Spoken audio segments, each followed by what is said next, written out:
The cold on Varela 7 was not just the kind that bit at the skin, it was the kind that hollowed your bones and stole the will to survive. Sergeant Elias Merrick adjusted the thermal seal on his combat jacket as he scanned the frost-bitten horizon.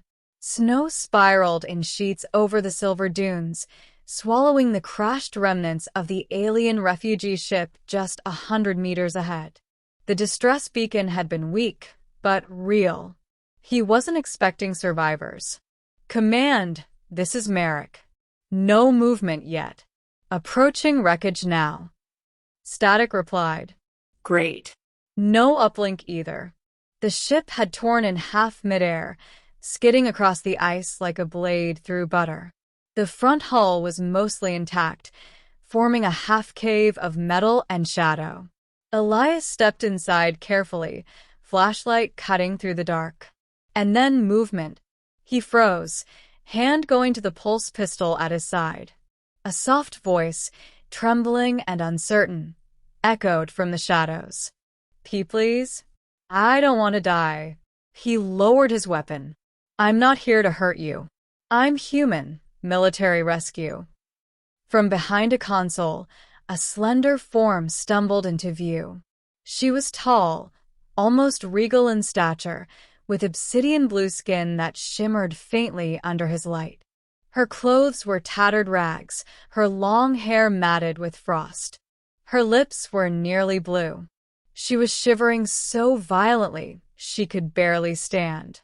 Then she whispered, "Will you share your warmth with me, human?" He blinked. It wasn't flirtation. It wasn't manipulation. It was a question spoken with desperation, the kind that came from standing too close to death for too long.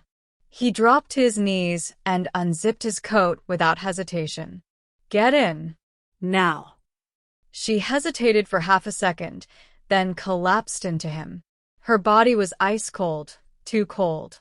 He wrapped the coat around them both and activated the emergency heat cell, holding her tight as the warmth expanded around them in a bubble of life. She buried her face in his chest and sobbed softly. The tears froze as they fell. Her name was Leary.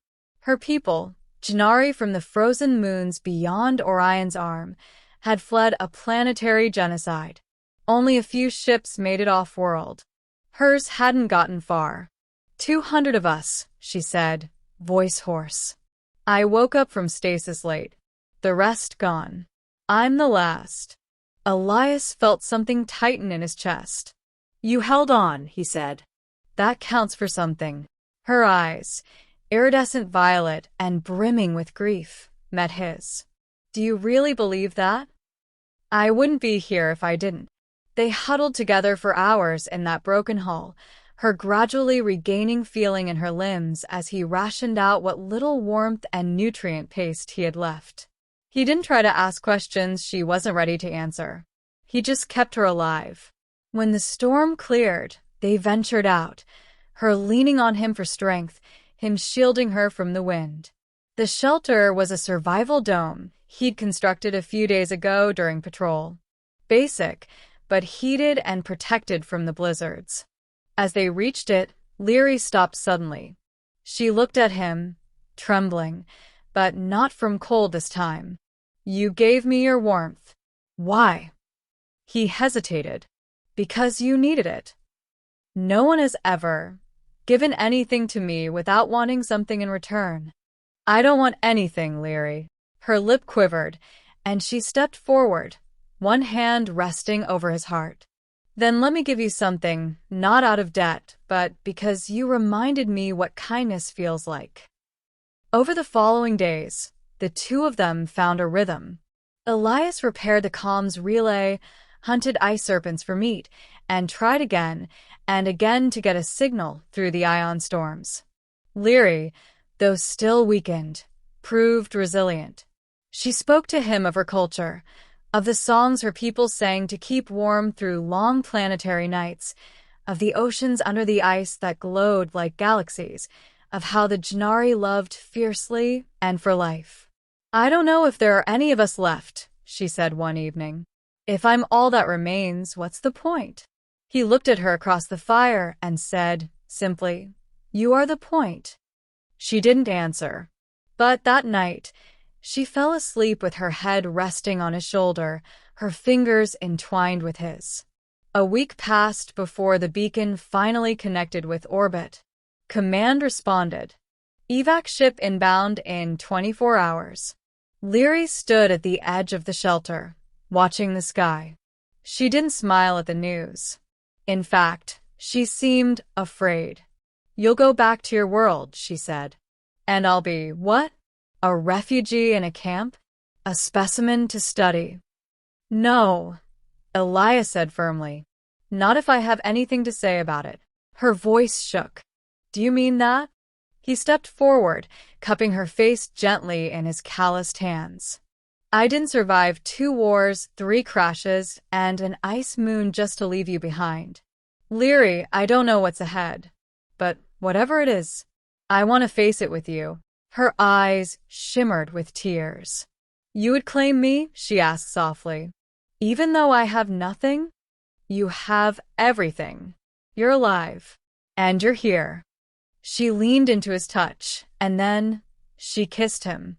Not with hunger, but with deep, aching warmth. The evac ship arrived just after dawn. As the ramp descended, Elias stood with his arm around Leary. The captain's brows raised slightly at the sight but said nothing. Soldiers filed out, scanning the wreck, recording evidence, retrieving what remained. Leary stood quietly beside him, fingers clutching his.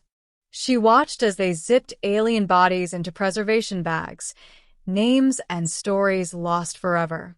When one soldier passed close, she whispered, "They are all gone. I am the last." The soldier paused, nodded solemnly, and said, "Not the last anymore. You've got him now." 6 months later, Elias stood in the bustling settlement of New Horizon, now a booming colony port on the edge of Terran space. Leary walked beside him, draped in a long flowing robe gifted by the Interstellar Council.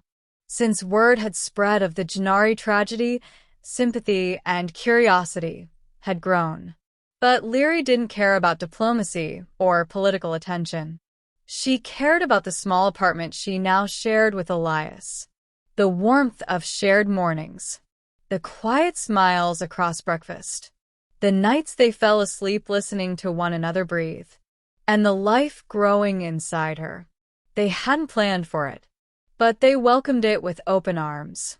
She sat with him on the balcony one evening, watching twin moons rise over the crystalline lake. Her hand rested on her stomach. His hand covered hers. "I never thought I would live to see another sunrise," she said quietly. He looked at her. "And I never thought I'd find something worth living for again." She leaned her head on his shoulder. "You answered me that day. With your warmth." "No," Elias whispered, pressing his lips to her temple. "I answered you with my heart."